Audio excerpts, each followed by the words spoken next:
जय जगन्नाथ पिला माने मु डिलेश्वर स्वागत जनाऊँ आम समस्त चैनल डीपी एजुकेशन 5 को पिला माने आज परिसीमा और क्षेत्रफल संपर्कित दुईटी प्रश्नर समाधान करवा। देखिबा कोन दिया जायछि। प्रथम प्रश्न, दुईटी वर्गाकार क्षेत्रर कर्णद्वयर अनुपात 2:5 हेले सेमानकर क्षेत्रफलर अनुपात निर्णय कर। तो ये कोन दिया जायछि ना दुईटी वर्ग क्षेत्र अछि। दुईटी वर्ग क्षेत्र, ये गोटे वर्ग क्षेत्र आ गोटे वर्ग क्षेत्र, ये दुईटी वर्ग क्षेत्र अछि। दुईटी वर्गाकार क्षेत्रर कर्ण दुईटीर अनुपात मन करा जाऊ, यार गोटे ये कर्ण, यार या गोटे कर्ण, ये दुईटी कर्ण द्वयर अनुपात गोटे देछि 2 आ गोटे 5 माने 2:5। जदि एटा 2 गुण हुए एटा हम हमर 5 गुण, अर्थात एटा जदि हमर 2x हैला एटा हम हमर 5x। बुझी हला पिले। दन गोटी को हमर 2x नबा आ गोटी को हमें 5x नबा। मने करो प्रथम वर्ग क्षेत्रर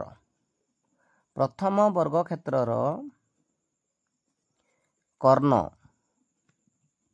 2x, सेपरी द्वितीय वर्ग क्षेत्रर कर्ण हला 5x। आमे पिले जानि छंती जदि कर्ण दिया जायछि क्षेत्रफल बाहरिबार सूत्र कोन। सूत्र को प्रयोग करबा जे क्षेत्रफल बाहर करबा पई हमर कोन करा जाय, प्रथम वर्ग क्षेत्रर क्षेत्रफल आग बाहर करबा।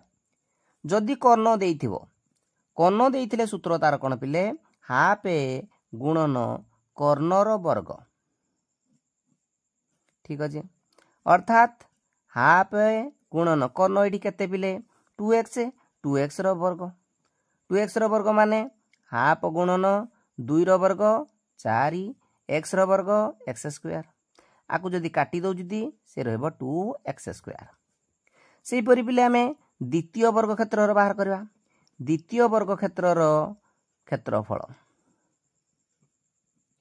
द्वितीय वर्ग क्षेत्रर क्षेत्रफल से समान धारा रे करबा। हाफ गुणन कर्णर वर्ग, तो एडी कर्ण केते नबा ना 5x नबा, तो 5x रो वर्ग अर्थात केते हिजबो पिले हाफ गुणन 5 5 केते ना 25x²। तो ये केते हमर रहला उत्तर ताले ना 25 विभक्त 2x² रहला। तो पिला हमें कोन बाहर कले वर्तमान दुईटे जाक वर्ग क्षेत्रर क्षेत्रफल बाहर करदले। कोन मागी जी ना क्षेत्रफलर अनुपात निर्णय करबा। क्षेत्रफलर अनुपात निर्णय करबा।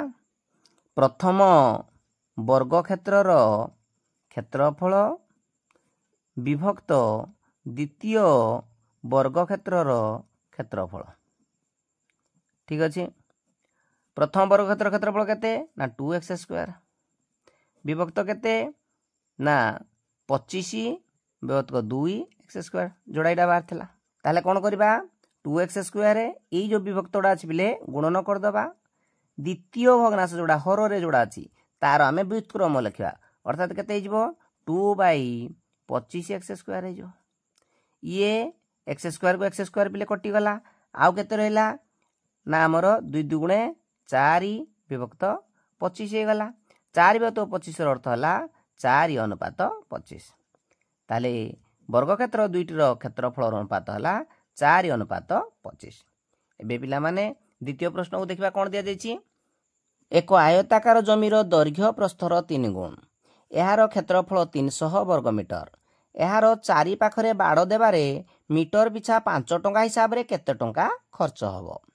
तो पिले ये गणितटी को आरंभ करिया पूर्व समस्त गोटे अनुरोध, वीडियोटी गोटे लाइक कर दबो, सांग मानक सहित शेयर कर दबो, सहित आम चैनल को ना करि आस्थिले निश्चित भाबरे सब्सक्राइब कर दबो। ताल देखिबा गोटे आयताकार जमी देजी, आयताकार जमी। तो ये आयताकार जमीर दैर्घ्यटा केते ना प्रस्थर 3 गुण। तो ये दैर्घ्यटा ये प्रस्थर 3 गुण। ताले मने कर पिले नबा, मने कर प्रस्थ डाको आमे x नबा।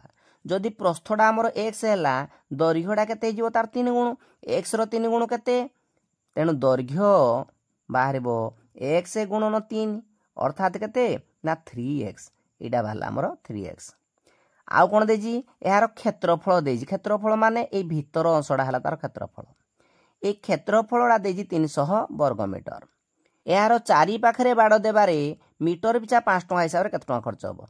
चारि पाखरे आमे बाड़ दबा माने एडी बाड़ दबा এইটি বাड़ दबा এইটি माने परिसीमार बाड़ देवा तो परिसीमा पिले केमिति बाहरे ना 2 गुणन दैर्घ्य मिश्रण प्रस्थ तो दैर्घ्य आउ प्रस्थ ता माने हमर बाहर करिया को पड़िबो तो ये दैर्घ्य प्रस्थ कोडू बाहर करबा ना क्षेत्रफल रु बाहर करबा तो पिले देइजी कोन क्षेत्रफल दत्त अछि कोन दत्त अछि हमर कोन क्षेत्रफल केते क्षेत्रफल देइजी 300 वर्ग मीटर तो आयत क्षेत्र रो क्षेत्रफल पिले केमिति बाहरे कहले देखी आयत क्षेत्र रो क्षेत्रफल बाहरे ना दैर्घ्य गुणन प्रस्थ समान 300 वर्ग मीटर ताले दैर्घ्य जगह हम केते लिखिबा ना 3x प्रस्थ जगह केते लिखिबा ना x समान केते हला 300 वर्ग मीटर ए 3x रे x जदि गुणन करू जति पिले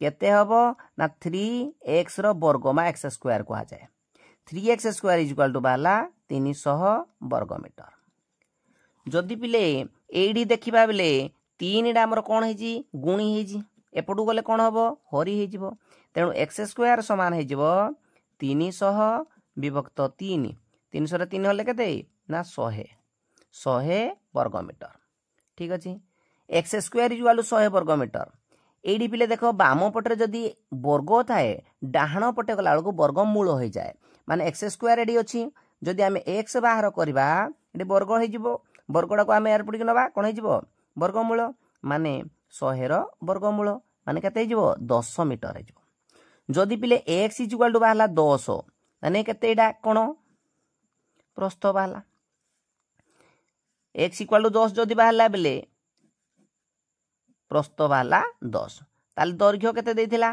ना 3x माने केते ना 3 गुणन 10 माने 30 मीटर दैर्घ्य पिले बाहला 30 मीटर प्रस्थ बाहला 10 मीटर एबे परिसीमा बाहर करबा परिसीमा हमर केमिति बाहरे ना 2 गुणन दैर्घ्य मिश्रण प्रस्थ माने 2 गुणन दैर्घ्य जगह केते लिखबा ना 30 मीटर प्रस्थ जगह केते लिखबा 10 मीटर अर्थात 2 गुणन 40 मीटर समान हला 80 मीटर आमर कोन करियार को अछि पिले ए परिसीमा रे बाड़ दबार अछि बाड़ दबार केते खर्च होउजी ना मीटर को 5 टंका खर्च होउजी टोटल केते मीटर बाड़ दबा ना 80 मीटर बाड़ दबा जोडा परिसीमा सेटा दबा ना 80 मीटर बाड़ दबा 1 मीटर को खर्च केते 1 मीटर को माने 1 मीटर बाड़ देबार ता माने बाड़ देबारे खर्च 1 मीटर बाड़ देबारे खर्च केते टंका प्रश्न रे दिया जायथिला ना 5 टंका 1 मीटर बाड़ देबार जदि खर्च 5 टंका होजी ए 80 मीटर हम बाड़ दबा ना तो ए 80 मीटर बाड़ देबारे खर्च हेबो 5 गुणन 80 अर्थात 400 टंका प्रश्न जोड़ा दिया जायथिला हमें जदि देखिबा भलो भाबरे कोन दिया जायथिला प्रश्न एहारो चारि पाखरे बाड़ देबारे मीटर पिछा 5 टंका हिसाब रे केते टंका खर्च होबो ना मीटर पिछा 5 टंका हिसाब रे टोटल 400 टंका खर्च हेबो ताले पिला माने आज ए वीडियो रे एतिकी पुणी देखा हबा गोटे नूतन वीडियो रे से पर्यंत जय जगन्नाथ।